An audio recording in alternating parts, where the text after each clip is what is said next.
Et on se retrouve donc pour cette revue de presse de l'économie.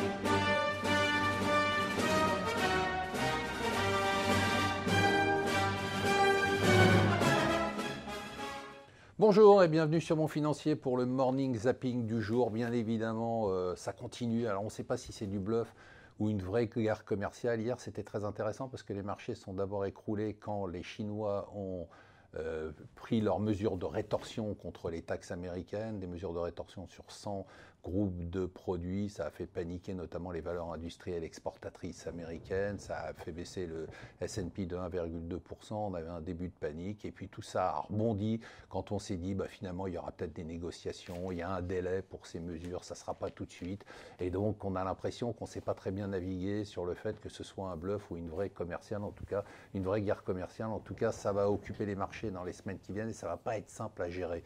La grève, ça a été un succès, il n'y a rien à dire. Ça a été un succès si on considère que le chaos est un succès. Et donc, ça recommence dans 3 jours de répit avant que ça reparte. Et pour le moment, tout le monde campe sur ses positions. Le gouvernement veut montrer qu'il continue à avancer.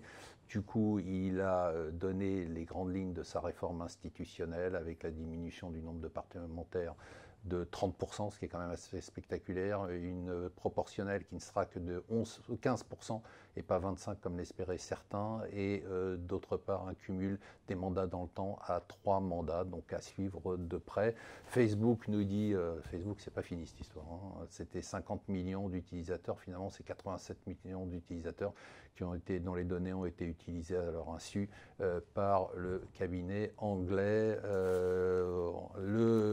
Quand ce n'est pas la SNCF, c'est Air France qui a posé 4 jours supplémentaires de grève. Ça fait 11 jours en plus d'un mois. Je vous rappelle que l'action Air France a perdu plus d'un tiers de sa valeur depuis le début de l'année. Ça fait très très mal. Et voilà, je vous souhaite une excellente journée.